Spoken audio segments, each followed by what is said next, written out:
Depan ini kita harapkan tidak terlalu banyak yang kemudian membuat masyarakat ini jadi khawatir hadir di mana. Misalnya berita-berita kriminalitas, pembunuhan, penculikan. Ini saya juga ingin sampaikan keresahan saya sama kalangan abang-abang sekalian. Ini kan sudah mulai tren nih, gampang bunuh orang. Dan itu ada di Banda Aceh, ya kan? Ya. Jadi ini itu dulu nggak ada gitu. Kita jarang lihat berita-berita pembunuhan. Ini anak muda masih tanggung umurnya dengan alasan yang kita masih tunggu dari kepolisian, tapi bunuh kawan gitu kan. Habis itu berita yang agak juga menurut saya meresahkan, bunuh diri. Itu juga udah mulai ada di Banda Aceh dan nggak sedikit.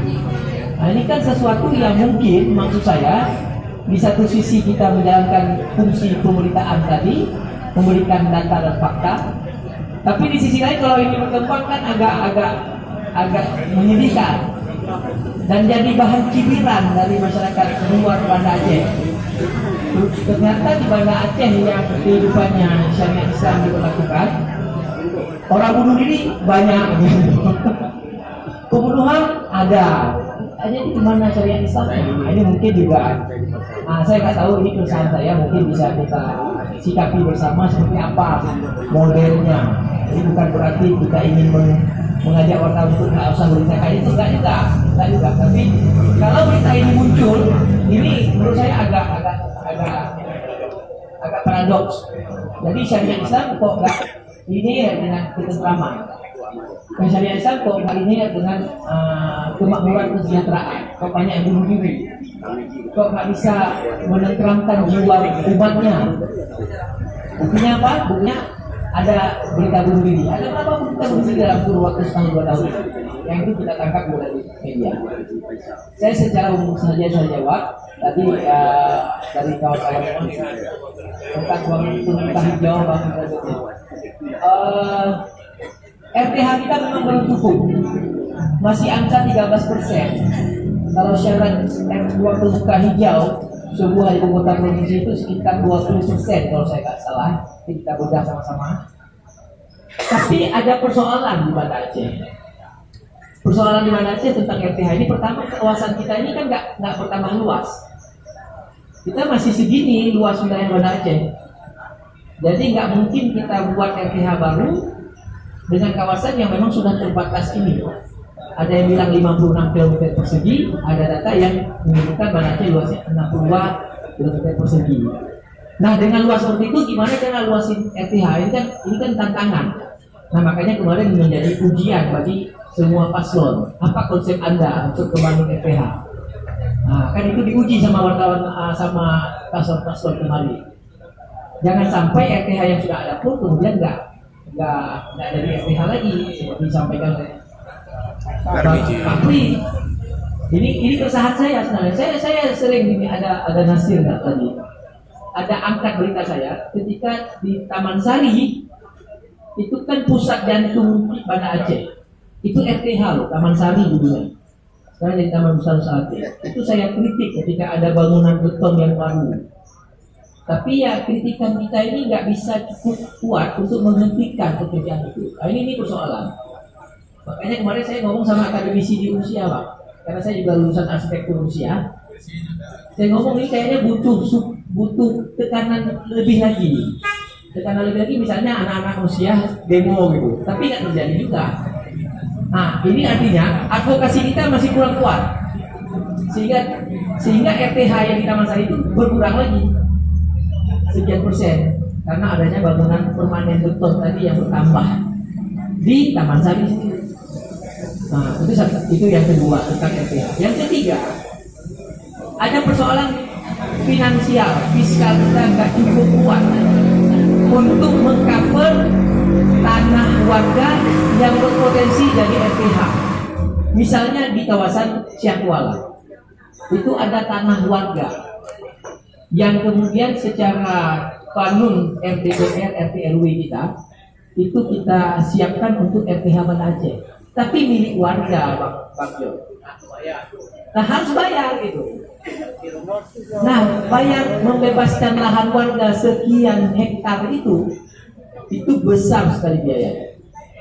Dan kita nggak sanggup, bisa saja dibayar oleh APBK, Bang Nasir. Tapi kemudian APBK kita nggak bisa selesaikan lagi jalan, nggak bisa lagi selesaikan drainase dan lain-lain, karena habis itu pembebasan lahan di sana.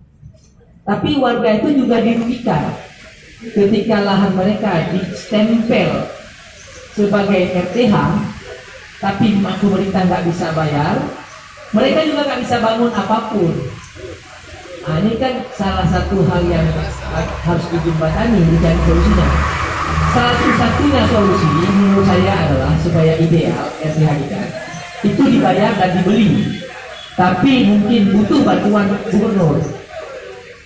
Nah, makanya saya pikir siapapun nanti yang jadi gubernur, Banda Aceh harus orang dekat gubernur terpilih nanti. Harus dekat ya, karena kita nggak sanggup bangun Banda Aceh ini Pak dengan dana kota, nggak sanggup, kecil sekali. Kita banyak untuk biaya rutin karena pegawai kita besar. Jadi untuk biaya pembangunan apalagi tambahin luas, bebaskan lahan nggak sanggup. Jadi kita harus punya kedekatan dengan Gubernur Aceh. Jadi kan saya nggak bilang, nah ini jawab juga apa netralitasnya.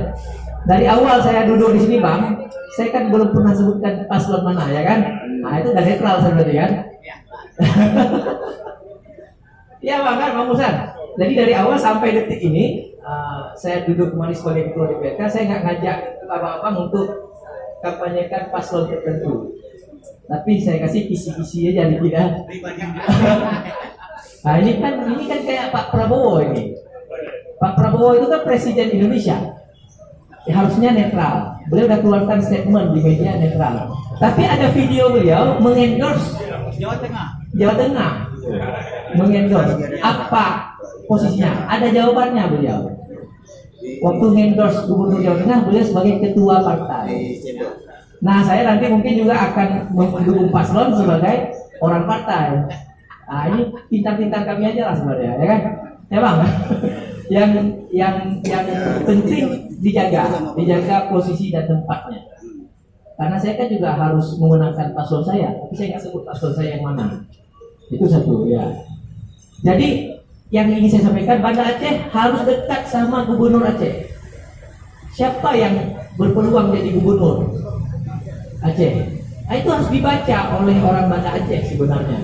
Karena gini, sekuat apapun kita memenangkan paslon tertentu di Banda Aceh, menang di Banda Aceh, belum tentu jadi gubernur. Ini yang harus kita, saya apresiasi langkah politik dulu siapa itu Pak Zaini ya, berani bertentangan dengan arus massa dalam menentukan calon untuk presidennya. Ya kan, beliau kan mendukung capres yang nggak banyak didukung oleh orang Aceh saat itu. Tapi sikap politik beliau menguntungkan Aceh.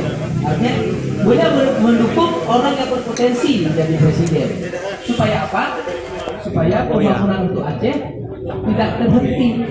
Nah ini saya ingin sampaikan juga untuk Banda Aceh. Kita nggak sanggup. Misalnya tentang Simpang 7. Itu persoalan Simpang 7, abang-abang sekalian.